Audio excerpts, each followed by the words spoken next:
এখানে আমার মাম্মা খেলা করছে, ঠিক আছে। তাই আমার বাবাকে বললাম যে আজকে রবিবারের দিন কি রান্না করা যায়। বলে তুমি কালকে বলে আমার বড়ের কাছে মুখ নাড়া শুনতে শুনতে আমার জীবনটাই শেষ হয়ে গেল। তো চলো আজ সারাদিন কী করি না করি সেটাই তোমাদের সাথে শেয়ার করি। তো হ্যালো এভরিওয়ান, গুড মর্নিং। তোমরা সবাই কেমন আছো? আশা করি তোমরা সবাই ভালো আছো, আমিও ভালো আছি। তো এখানে সকাল সকাল উঠে মাম্মামের সাথে খেলা করছে, কারণ ওর পিছনে সময় দিতে দিতে আমার বেলা কাবার হয়ে যায়, ঠিক আছে। আমাদের খেতে করতে 3টে 4টে বেজে যায়, ওসব কোনো ম্যাটার না, এই সময় হয়। আবার পরবর্তী আস্তে আস্তে যখন বড় হবে তখন ঠিক হয়ে যাবে, বাট ওর পিছনে এখন সময় দেওয়াটা বেস্ট মনে করি। 2 দিন পরে তো বড় হয়ে যাবে, এই সময়টা তো চলে যাবে। দেখো ও কেমনভাবে মানে তাকিয়ে আছে, আমার যে দুষ্টুবার ভোরবেলা থেকে এরকম করে যাচ্ছে, ঠিক আছে। ভোরবেলা মানে তখন বাজে 5টা, এরকম হবে 5টা নাগাদ থেকে, মানে ও সারাদিন সারা রাত জেগে থাকে, ওর চোখে ঘুম নাই, এটাই বলতে চাইছিলাম।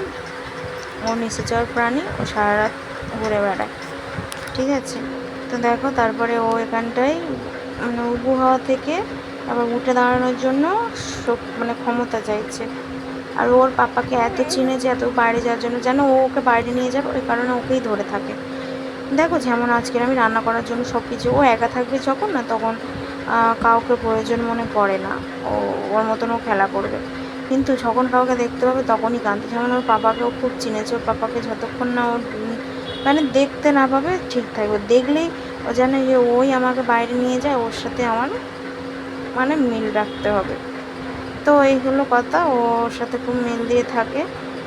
মেয়েরাই হয় বাপভক্ত, আর কি বলবো, জানি না আমার সাথে কী করবে বড় হলে। ও তোমাকে ঠেস ঠেস করে দিবি, তোমার পুচুপুটা এখানে কী করছে কী খাচ্ছে ভগবান জানে, ঠিক আছে। ওই যেন ও কালে কী খাচ্ছে না খাচ্ছে।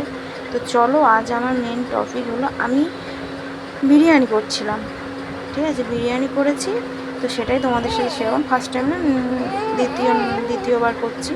প্রথমবার ভালো হয়েছে, দ্বিতীয়বার এতটা মানে ভালো হয়নি, তাই আমার বড় আমার সাথে ছাড় হয় তাই করছে, ঠিক আছে। সেটা মানে তুলে ধরতে পারলাম না, দেবে না, তোমরাটা বাদ দিও, কারণ আমি বাচ্চা সামলাতে না সবাই হয়তো বলবে আমরাও তো বাচ্চা, আর আমি পারি না। কে কী করলো না করলো আমার তাদের সাথে করলো হবে না, আমি আমার মতো, ঠিক আছে। এখানে আমি মাংস, তখন আমি রান্নার ভিডিও করি না, যেটুকু পারি সেটুকুই দেখছি। ওখানে আমি মাংসর জন্য বেরেস্তা করছি, ঠিক আছে। বিরিয়ানির জন্য বেরেস্তা করছি। এখানে আলু ভেজে মানে আলুটা ভাজা হয়ে গেছে, বেরেস্তা করবো। দেন দেখো এখানে বিরিয়ানির কালারটা এরকম এসছে, তারপর ফাইনাল রেজাল্ট এরকম এসছে। দেন খাওয়া দাওয়ার পরে না ও বলছে আজ বিরিয়ানিটা ভালো হয়নি। ভাবা যায় সালা, আমি এত কষ্ট করে করলাম, সারা দিনটা বিরিয়ানির উপর লাগালাম, সেই 12টা থেকে। না আমি বলছি ভালো হচ্ছে না, আর বলবি যে ভালো হয়েছে হয়েছে, আমি আরও তোর আমার আগ্রহ বাড়বে তোকে খাওয়ানোর জন্য, সেসব কিছু না। তা ভালো হয়েছে, এই নিয়ে আমার সাথে খুব ঝগড়া টগড়া করেছি, বাট ও নির্লজ্জ বেয়ায় ও খেয়ে নিয়েছে। কেন আমি খেয়ে নিয়ে এখানে মাম্মার সাথে খেলা করছি। তো সন্ধ্যের সময় তো আজকের ব্লগ এটুকু, আশা করি